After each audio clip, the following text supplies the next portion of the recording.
They called him the lone wolf. A man of few words, no attachments, and no history. At least not one he'd talk about. Steve Anderson was the kind of man who owned every courtroom he entered, but whose eyes always looked like they were searching for something, or someone.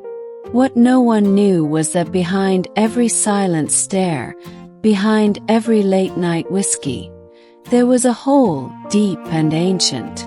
A wound left open not by war, not by heartbreak, but by something far quieter and crueler. Abandonment. He had everything a man could want, except for the truth. And when Steve decided to face it, to finally dig into the shadows he had run from his whole life, he had no idea that he would find not just pain, but love. A love he didn't believe he deserved. A woman he never expected to meet. And a mother who once chose to let him go. Steve Anderson was 30, a corporate lawyer in Portland with a name that carried weight. He won cases like other people drank coffee, daily with confidence and zero room for error. He had no time for weakness, no patience for small talk, and especially no space for emotional entanglements. People respected him. Some feared him. No one really knew him. His office was sleek, cold, just like him. No photos, no mementos, no hint of a past. But late at night, when the city quieted down and the briefcases were zipped shut, Steve's demons came out to breathe. He never talked about his parents, 'cause there were none. Raised by Mrs. Gladys, a retired nurse who lived in a small town in Oregon, Steve's story was wrapped in a silence even she couldn't fully pierce. She had loved him like a son, fed him from a modest kitchen, taught him how to drive, and celebrated his every victory with cookies and tearful hugs. But she was not his mother, and she had never pretended to be.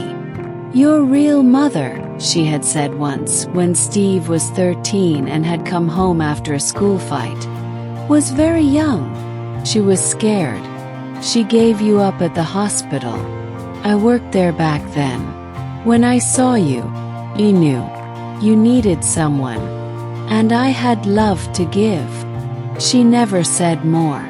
And Steve never asked. Till now. It started on an unusually cold Saturday morning. Steve was sipping his black coffee in his apartment. Minimalist, spotless, hollow, when something in him cracked. He had just won a massive merger case that would make headlines. His client had offered him a penthouse in Manhattan as a thank you. His colleagues were out celebrating. And Steve. He was alone, staring at the steam rising from his cup, feeling absolutely nothing.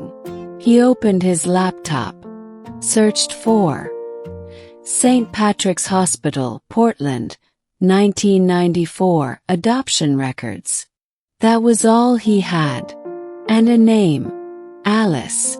No surname. Just Alice. The journey wasn't easy. The records were old, some sealed. Bureaucracy wrapped in red tape. Most people turned him away or gave him robotic, rehearsed apologies. Until he met her. Cristina Muller. A social worker assigned to birth record cases. She was 32, bright-eyed, calm-spoken, and had that rare, immediate warmth that made people feel seen. When Steve walked into her office, she looked up and smiled. Not the forced kind. The real kind. "How can I help you?" she asked, her voice soft, curious. "I'm looking for someone," Steve said, feeling suddenly exposed. "Someone who left me." Cristina tilted her head gently. "Let's see if we can find her." She didn't ask too many questions. She didn't push. She just listened. Over the next few weeks, Steve came back. Again and again. They scoured old files. She called retired nurses, searched backup archives. Every time Steve thought of quitting, Christina's voice kept him grounded. "She didn't give you up because you weren't worthy," she said one day, when Steve's silence had turned into shaking hands. "She probably gave you up because she was drowning." That broke something in him, and built something else. The weeks turned into months. What started as formal meetings in Christina's office slowly shifted to long conversations over coffee, laughter in the quiet corners of the hospital's cafeteria, and silent moments in the car when Steve just couldn't speak. He wasn't used to anyone staying, but Cristina stayed. When they hit a dead end in the records, she didn't give up. When Steve had nights where he showed up at her office without saying a word, she didn't ask why. She just sat beside him, handed him tea, and let the silence speak. There was one moment, crisp in memory. It was raining outside, and the hospital windows were fogged. Steve had just gotten a call from a former nurse, confirming something he both craved and feared. His mother's full name, Alice Mayfield. She was married. She had 2 children. She lived only 2 towns away.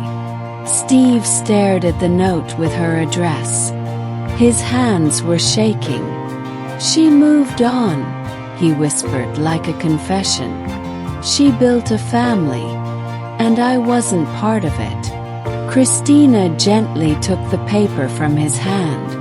"You were part of it," she said. "Even if she pretended you weren't. You are still her first child." But Steve wasn't sure if that made it better or worse. Took him 3 more weeks to go. Cristina offered to drive, but he declined. This part he needed to do alone. The house was simple. White fence, toys on the lawn, the kind of suburban calm that felt like fiction to him. He knocked, waited. A woman opened the door. Same eyes, same bone structure. He knew before she said anything. "Can I help you?" she asked, polite but cautious. He cleared his throat. "You're Alice Mayfield." She blinked. "Yes, I think. I'm your son." Silence. Her face drained of color. Her lips parted, but no words came out. Behind her, the sound of children laughing echoed down the hallway. A man's voice called her name. Alice stepped outside, closed the door behind her. Her voice cracked. "How did you find me?" Steve didn't answer. His chest was tight. "I was young," she rushed on. "It was a mistake, not you, just I was alone. My parents, they made me give you up." Steve's eyes locked on hers. "I spent my whole life wondering if I wasn't enough." That shattered her. Tears welled up, but Steve didn't stay to see them fall.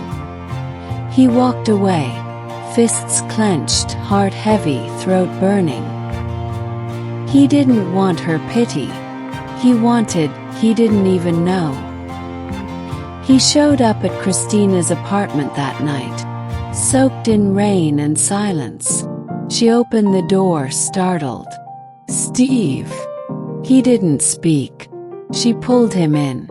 They sat on her couch, side by side, no words spoken. His shoulders trembled, breath unsteady. Then finally, "She has a family." Cristina didn't answer, just took his hand, something no one had ever done. He looked at her, eyes red, voice broken. "I thought knowing would heal me, but it feels worse." "Sometimes healing starts with pain," Cristina whispered. And sometimes, love is found where you never thought to look. Their eyes met, and in that moment something shifted.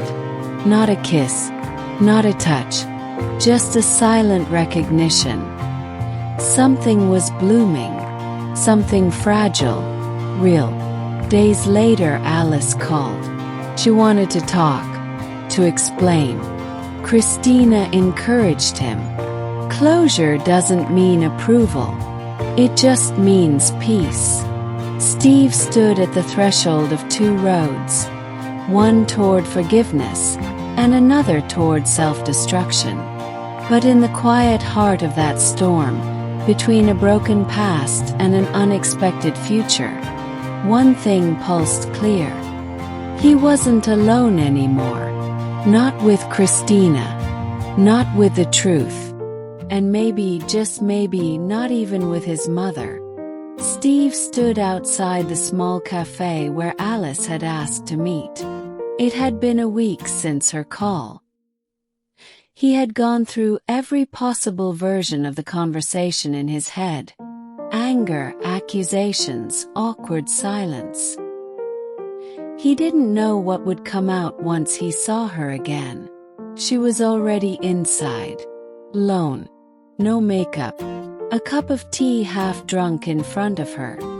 Hands fidgeting with a paper napkin. When she looked up and saw him, her eyes welled up instantly. Steve didn't sit right away. He just stared. She motioned to the seat. "Please." He sat down, folded his arms, waited. Alice took a deep breath. "I was 17. My parents were strict, Catholic. I didn't even know who to tell when I found out I was pregnant. Your father, he left before I even started showing." Steve clenched his jaw. "I gave birth at St. Patrick's. I held you for a few seconds. Then I was told it was better not to get attached." Silence. "I hated myself," she whispered. "For years." He looked at her, eyes hard. "But not enough to come find me. I thought it was too late." "It was," Steve said quietly. "But I came anyway." Alice broke down. In that small cafe, a woman who had built a new life finally faced the one she had left behind. And Steve, for the first time, didn't run from the grief. He sat with it. Later, outside the cafe, she touched his hand gently. "I know I can't undo what I did. But if you'll let me, I'd like to get to know the man you became." Steve didn't answer right away. But he didn't pull his hand back either. Steve returned to Cristina that evening. She had cooked. Nothing fancy, just pasta and garlic bread. She opened the door wearing an oversized sweater, hair tied up, the apartment smelling like rosemary. "I saw her," he said, stepping in. Cristina placed her wine glass down, turning to him. "And," he hesitated, "she's not a monster. I never thought she was. She's just broken. Like I was." Cristina walked toward him, placed a hand on his chest. "You're not broken." Steve let the silence hold them for a moment. Then he asked, "Why do you keep helping me?" Cristina smiled. "Because someone helped me once too. And because I care." There it was. Soft, simple, true. Steve leaned in.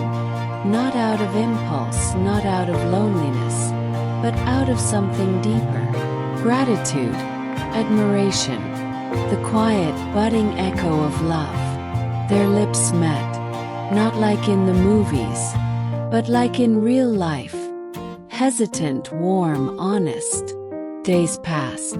Steve and Alice started meeting weekly. Short conversations, little stories. She introduced him to her sons as a friend from long ago. Steve didn't push. Cristina stayed close but didn't interfere. She knew this was Steve's road to walk. Then came the letter. A handwritten envelope delivered to Steve's office. Inside, a letter from Mrs. Gladys. My sweet boy. I always knew this day would come. I kept something from you, not because I wanted to lie but because I wanted to protect you.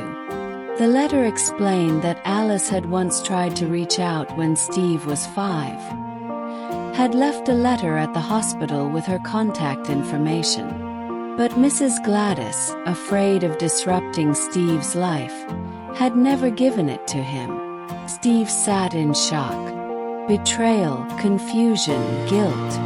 All of it swirled inside him. He went to see her that night. She was in her garden, planting lavender, the same scent that always calmed him as a child. I thought I was protecting you, she said, tears in her tired eyes. But maybe I was just protecting myself. Steve didn't yell, didn't storm off. He sat beside her. You gave me everything, he whispered. But I needed to know where I came from. I know, she said. And I'm sorry. They held hands in silence. 2 mothers, 2 truth, 2 pieces of his heart. Oregon was quiet that evening. The sun dipped behind the hills, brushing the sky with soft amber and rose. Steve stood by the wooden fence outside Mrs. Gladys's house, the same fence he had jumped over as a boy, chasing fireflies. This place, this modest home with its old porch swing, was more than a memory. It was his beginning. Inside, the table was set for 5.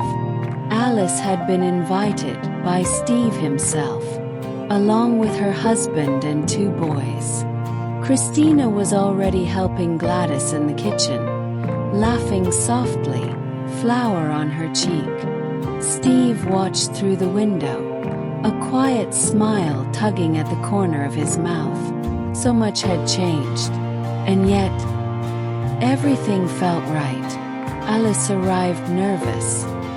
Her hands trembled as she fixed her hair, adjusting her dress like it could somehow fix the past. Her husband was kind, her sons curious.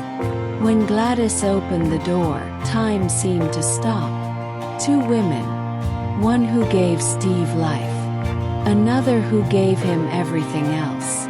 They stood in silence until Gladys spoke first. Thank you for bringing him into the world. Alice's eyes filled. Thank you for raising him into a man. They hugged. Long healing. Steve blinked back tears. No more anger. No more what ifs. Just acceptance.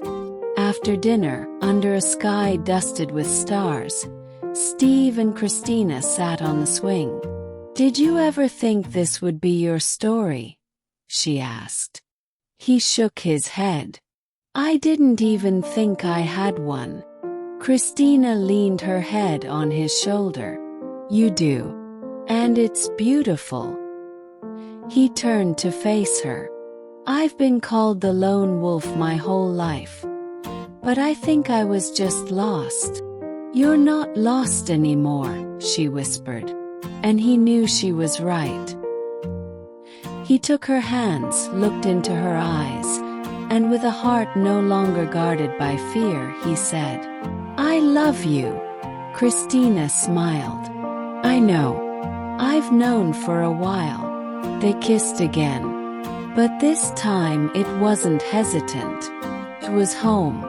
Sometimes the love we're searching for isn't found in grand gestures or fairy tales, but in the quiet places where pain meets truth and hearts choose to stay. And when that happens, even the loneliest wolves find their pack. If this story touched your heart, don't forget to subscribe to our channel and leave a comment below telling us what kind of love story you'd love to hear next.